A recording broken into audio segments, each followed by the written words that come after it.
जिसे प्राणमय कोश कहा जाता है। मेरे शरीर के अंदर एक और शरीर है जिसे मनमय कोश कहा जाता है। मेरे शरीर के अंदर भी एक सूक्ष्म शरीर है जिसे ज्ञानमय कोश कहा जाता है। मेरे शरीर के अंदर एक और शरीर है जिसे आनंदमय कोश कहा जाता है। मैं केवल एक शरीर नहीं हूं, मैं 5 सूक्ष्म शरीर के साथ बना हुआ हूं।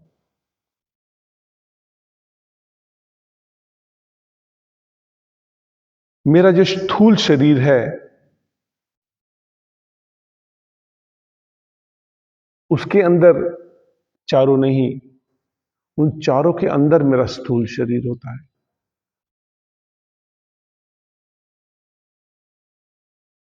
हमारे बड़े बुजुर्ग जो कुछ भी उनका अनुभव था उन्होंने उसको कहावतों के रूप में हमारे लिए छोड़ के गए कि उन्हें मालूम था कि मनुष्य आने वाले समय में बुद्धि और शरीर दोनों से कमजोर होता चला जाएगा, तो उन्होंने अपने हर एक्सपीरियंसेस को कहावतों के रूप में हमारे लिए छोड़ के गए, एक हिंट देते हुए चले गए। मगर हम लोगों ने उनके हिंट को मजाक के रूप में लिया। उन्होंने कहा early to bed early to rise, हमने इसको पोएम बना के छोड़ दिया कि केवल 5th क्लास के बच्चे इसको रट के याद करके स्कूल में पास हो जाएंगे। बट ऐसा बिल्कुल भी नहीं था।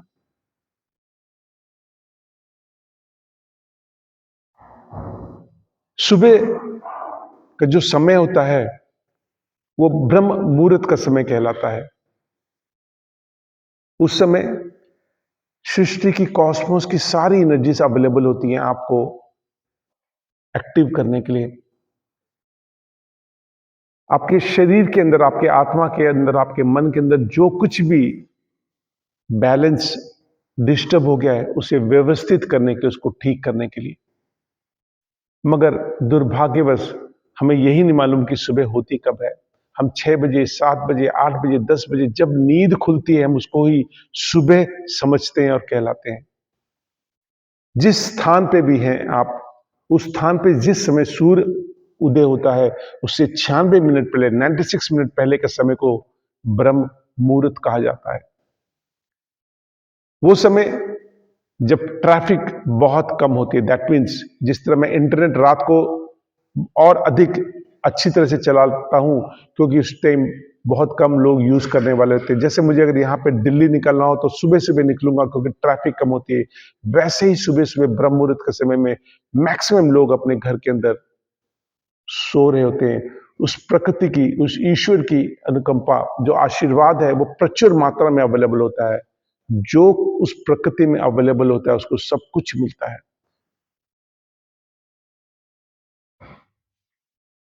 ड्रास्टिक चेंजेस आपके लाइफ में आते हैं केवल और केवल आप जाके प्रकृति की गोद में अवेलेबल हो जाए। कुछ मत करिए, केवल आप ध्यान मग्न, ध्यान मुद्रा में उस परमपिता परमेश्वर को ध्यान करते हुए आप बैठ जाइए। आप कोई भी अभ्यास नहीं भी करेंगे तो एक ड्रास्टिक चेंजेस आपके लाइफ में आने शुरू होते हैं जब आप ब्रह्म मुहूर्त में उठते हैं। जब मैं ब्रह्म मुहूर्त में उठता हूं तो मेरे शरीर की सारी व्यवस्था दुरुस्त होती चली जाती है। जो पूरे दिन का टॉक्सिन्स मेरे बॉडी में इकट्ठा हुआ होता है, सुबह सुबह वो रिलीज होती चली जाती है।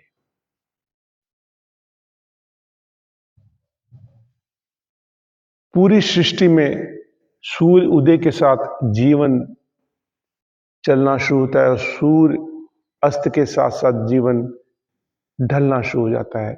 मगर आज की डेट में मनुष्य एकदम उल्टा कर रहा है। जहां सूरज ढलना शुरू होता है हमारी पार्टी स्टार्ट हो जाती है। जहां सूरज ढलना शुरू हो जाता है हमारे नाइट आउट शुरू हो जाते हैं। जहां सूरज ढलना शुरू हो जाता है लोग काम पे जाना शुरू करते हैं। जहां सूर्य उदय होता है हम अपने बिस्तर में घुस के सोना शुरू कर देते हैं। तो कोई आश्चर्य की बात नहीं है कि हम अपने जीवन को अपने हाथ से खुद खत्म करते चले जा रहे हैं।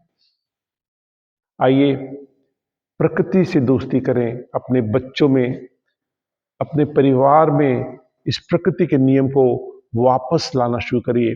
आप सब लोग इंटरनेट यूज करते हैं, आप अपने मोबाइल में 2 चीज अवश्य देखिए। मैं आपको एक तरह से होमवर्क के रूप में भी बता सकता हूं। आप इसको करिए, देखिए और आप डिस्कस करिए। कल के सेशन में भी हम डिस्कस कर सकते हैं। सबसे पहले आप देखिए सार्केडियन साइकिल या ब्रह्म मुहूर्त क्या होता है। आप अवश्य देखिए, सुनिए, समझिए, बार बार देखिए। दूसरा पंचकोश, जो अभी भी मैंने आपसे डिस्कस किया, जो हमारा शरीर 5 कोशों में बटा हुआ है, उसकी क्या इंपॉर्टेंस है, इसके बारे में जानिए। देखिए आपके जीवन में कितने चेंजेस आते हैं। आइए छोटे से विचार के बाद हम लोग योग का आरंभ करें। सबसे पहले हम लोग ने ध्यान किया। जब आप ओम चैंटिंग करते हैं, जब आप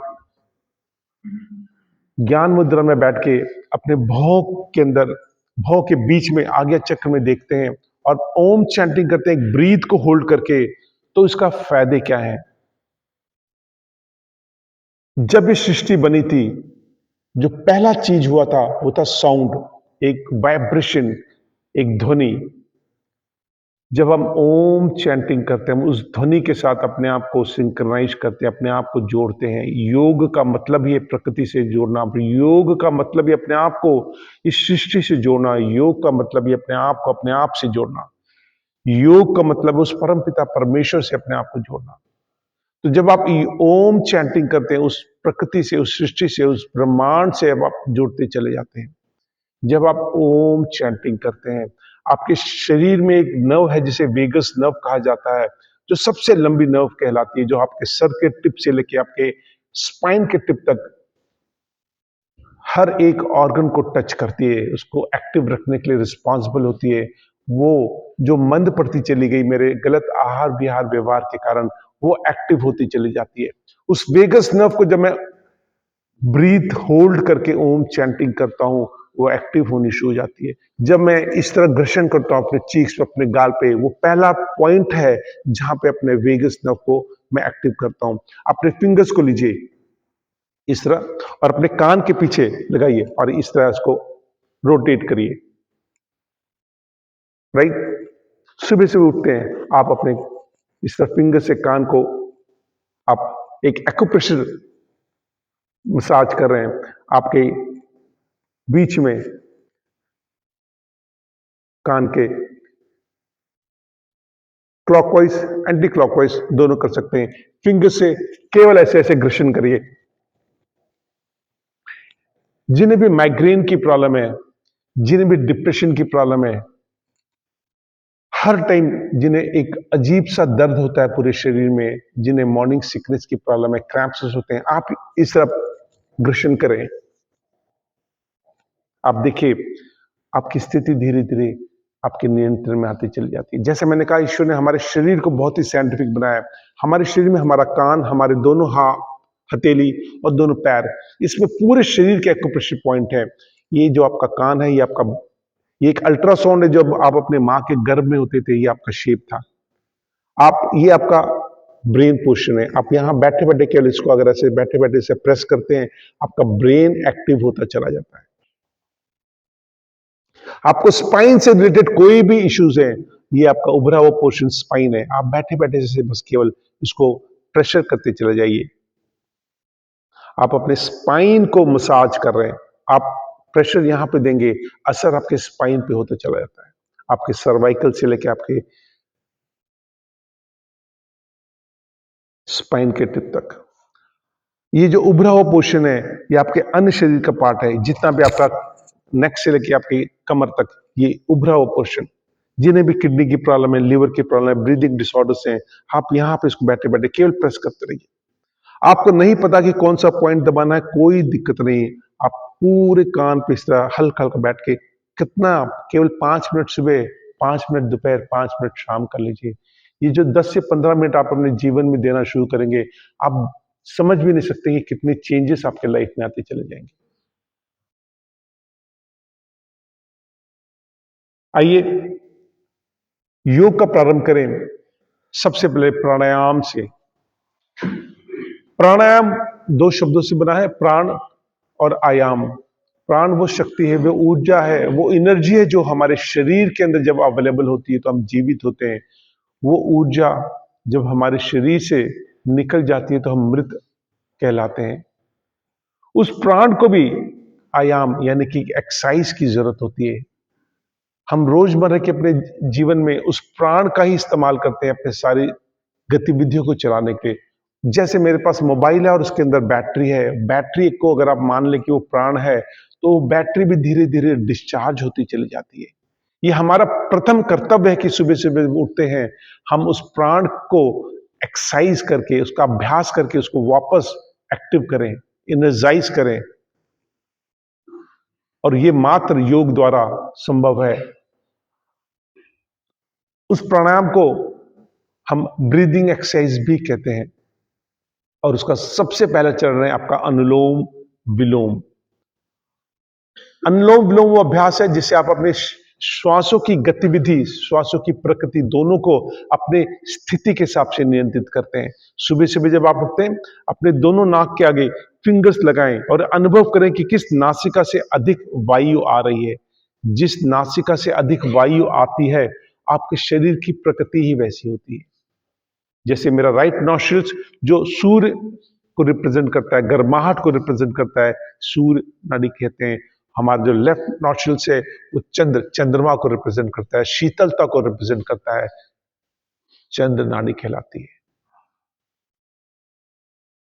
तो जैसे बाहर की प्रकृति है, हमें अपने शरीर को वैसे ही व्यवस्थित करना पड़ता है। सर्दी का समय है तो अपने सूर्य नाड़ी को एक्टिवेट करते हैं और गर्मी के समय हम अपने चंद्र नाड़ी को एक्टिवेट करते हैं। बट आइए आपको आज एक बहुत ही सीक्रेट बात, बहुत शानदार चीज बताता हूं कि जिस समय आपके दोनों नासिकाओं से एक जैसी वायु आती है, समान वायु आती है, ऐसी स्थिति में आप उस परम पिता परमेश्वर के एकदम कनेक्शंस में होते हैं और आप जो कुछ मांगते हैं, जो कुछ चाहते हैं, वो आपका फलीभूत होता है, वो अवश्य होता है। वो एक योग की ऐसी स्थिति है, समान वायु, जब आपके दोनों नाकों से एक समान जो वायु आती है, आप एक जैसे ही श्वास लेते हैं, एक जैसे श्वास छोड़ते हैं। बट ये तभी पॉसिबल है जब आप योग द्वारा अपने शरीर को साधते चले जाते हैं। कई बार हम लोग कहते हैं कि किसी व्यक्ति की किसकी कही बात हमेशा सच होती है, उसका कारण ही केवल यही होता है कि उसकी दोनों नासिकाओं से समान वायु आती है और जाती है। तो आइए, सर्दी का समय है तो हम अपने लेफ्ट नॉस्ट्रिल यानी कि चंद्र नाड़ी को ब्लॉक करेंगे, राइट सूर्य नाड़ी से गहरी लंबी सांस लेंगे,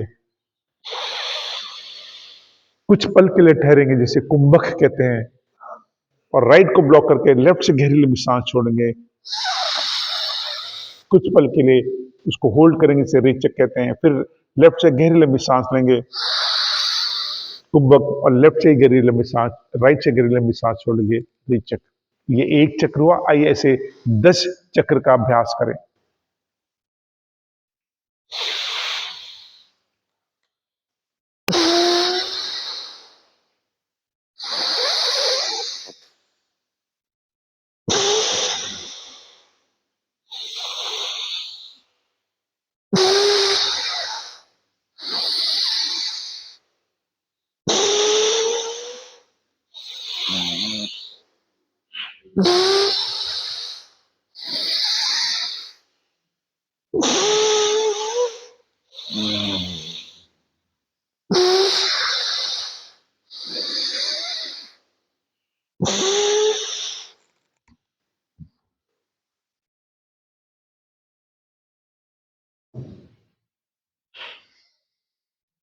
जब आप गहरी लंबी सांस लेते हैं, आपका पेट आगे की तरफ फूलता है। जब आप सांस छोड़ते हैं तो पेट अंदर की तरफ जाता है।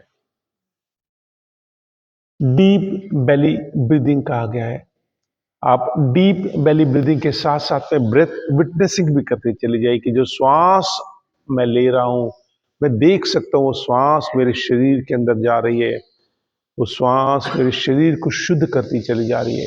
एक एक अंग के लिए अगर आप 5-5 बार ये अनुलोम विलोम की प्रक्रिया को करते हैं और आपके शरीर में लगभग लगभग 11 सिस्टम है, तो आप देखिए आपका शरीर कितना व्यवस्थित होता चला जाता है। आपकी सारी बीमारी धीरे धीरे आपके शरीर को छोड़ती चली जाती है, आप स्वस्थ होते चले जाते हैं। अनुलोम विलोम की एक चक्र हर अंग के लिए 5-5 चक्र करना शुरू करिए कि मैंने 5 चक्र अपने राइट आंखों के लिए किया, 5 चक्र अपने लेफ्ट आंख के लिए किया, 5 चक्र मैं अपने ब्रेन के लिए किया, 5 चक्र मैं अपने हृदय के लिए किया, 5 मैंने अपने लंग्स के लिए किया, 5 मैंने अपने लिवर के लिए किया, 5 मैंने अपने दोनों एक-एक किडनी के लिए 5-5 बार किया, 5 बार मैंने अपने स्टमक के लिए किया, इंटेस्टाइन के लिए किया, जिनांग के लिए किया, अपने हाथों के लिए किया, अपने पैरों के लिए किया। अब देखिए अगर 5-5 बार एक-एक अंग को आप डेडिकेट करते चले जाते हैं, अब देखिए कैसे धीरे-धीरे आपका शरीर एकदम स्वस्थ होता चला जाता है। जैसे हम अपने घर में बच्चों को भोजन कराते हुए कहते हैं कि एक और पापा के लिए, एक और मम्मा के लिए, एक दादी के लिए, एक दादू के लिए, वैसा ही आप एक-एक अंग को डेडिकेट करते चले जाइए अपने उस अभ्यास को देखिए कितनी जल्दी स्वस्थ होते चले जाते हैं। यथास्थिति गहरी लंबी सांस लीजिए और गहरी लंबी सांस छोड़िए। अगले अभ्यास की तरफ चलेंगे। अगला अभ्यास नाड़ी शोधन क्रिया। नाड़ी शोधन क्रिया, लेफ्ट नाक को ब्लॉक करिए, यानी कि चंद्र नाड़ी को ब्लॉक करना है। राइट से गहरी लंबी सांस छोड़ना है, लेना है। राइट से गहरी लंबी सांस लिया कुंभक और राइट से ही गहरी लंबी सांस छोड़ा रेचक। राइट को ब्लॉक करके फिर लेफ्ट से गहरी लंबी सांस लेना है कुंभक और लेफ्ट से ही गहरी लंबी सांस छोड़ना है रेचक। आइए ऐसे 10 चक्र का अभ्यास करें। नाड़ी शोधन क्रिया द्वारा हम अपने शरीर के जो फाइन कैपिलरी से नाड़ियों को शुद्ध करते हैं।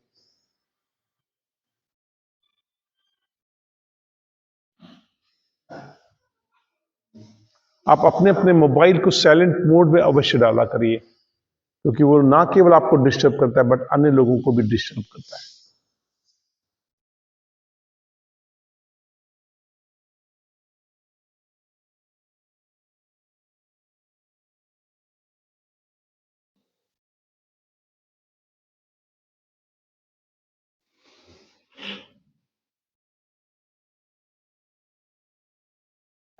जिनको भी लगता है कि उनके एक नाक ब्लॉक है, क्योंकि मौसम भी ऐसा है, हमें सर्दी या जुकाम हो जाता है। अगर आपका कोई भी नाक ब्लॉक है, आपको सांस लेने में दिक्कत आती है, आप हमारे प्राकृतिक चिकित्सा जो डिपार्टमेंट है, नेचुरोपैथी जो डिपार्टमेंट है, वहां पे जाइए। जल नीति का अभ्यास अवश्य करिए। जल नीति और गार्गल, ये दो ऐसे तरीके हैं जो आपके जो भी अवरुद्ध है, नाक ब्लॉक्ड है, उसको खोलने में आपकी मदद करेगा। प्रैक्टिकल रूप में, प्राकृतिक रूप में आप अपने नाकों को खोल सकते हैं, उसके ब्लॉकेजेस को खोल सकते हैं जल नीति द्वारा।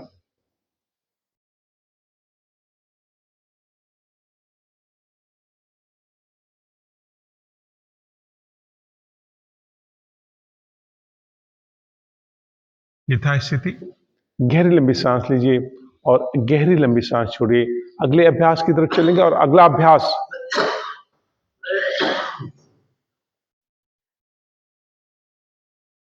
भ्रस्तिका प्राणायाम। भ्रस्तिका प्राणायाम वो अभ्यास है जिसके द्वारा, जिसके थ्रू हम अपने लंग्स की कैपेसिटी को और अधिक बढ़ाते हैं, उसके ओपन करने का प्रयास करते हैं और अपने आपके शरीर के अंदर जो अग्नि है, जो रिस्पॉन्सिबल आपके भोजन को, मल को पचाने के लिए जो मंद पड़ती चली जाती है, सुस्त होती चली जाती है, उसे वापस प्रज्वलित करने का अभ्यास है भ्रस्तिका प्राणायाम। जिन्हें हार्ट का ऑपरेशन हो चुका है, जिन्हें बीपी बहुत ज्यादा शूट करता है, हाई रहता है ऊपर वाला, वो उसको अवॉइड करके अन्य तरीके से करेंगे। अन्यथा बाकी सब लोग अपने हाथ को इस तरह अपने कंधे के पास रखें और श्वास भरते हुए ऊपर, मुट्ठी बंद करके नीचे।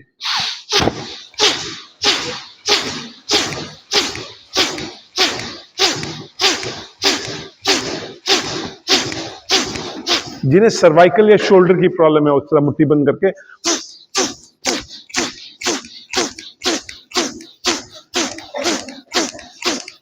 भी कर सकते हैं। जिन्हें भी हल्के से मौसम के बदलाव से ठंड लगती है, जैसे किडनी के पेशेंट्स या अन्य पेशेंट को बहुत ज्यादा ठंड लगती है, आप भ्रस्तिका प्राणायाम करते हैं, अभ्यास करते हैं, आपके शरीर में गर्माहट आ जाती है, स्पेशली किडनी पेशेंट्स में। जब आप लो फील कर रहे होते हैं, आप इस अभ्यास को करिए, आप बहुत एक्टिव फील करेंगे। जब आप ये अभ्यास करते हैं, आपकी अग्नि जो जठराग्नि आपके नाभि के नीचे होती है, सुस्त पड़ी होती है, वो प्रज्वलित होती चली जाती है। आपका जो अधपका भोजन, जो मल है, बासी पड़ा मल, जो आपकी बीमारियों का सबसे बड़ा कारण है, वो डाइजेस्ट होने लगता है, वो पकने लगता है और आपके शरीर से निष्कासित होने का आपके शरीर को मदद करता है। तो भ्रष्ट प्राणायाम अवश्य करिए। अपने शरीर की ऊर्जा को बढ़ाने के लिए ये किया जाता है। गहरी लंबी सांस लीजिए और गहरी लंबी सांस छोड़िए। अगले अभ्यास की तरफ चलेंगे और अगला अभ्यास कपाल भाती क्रिया। कपाल भाती क्रिया वो क्रिया जिससे हम अपने शरीर के अंदर पड़े हुए बासी श्वासों को बाहर ढकेलते फेंकते हैं और फ्रेश स्वतः ही अपने आप आपके शरीर के अंदर आता है। नाभि से इसका अनुभव करें। कंधे का बहुत ज्यादा मूवमेंट नहीं, जितना स्ट्रेट होकर बैठ सके बैठिए और जैसे हम छींकते हैं वैसे ही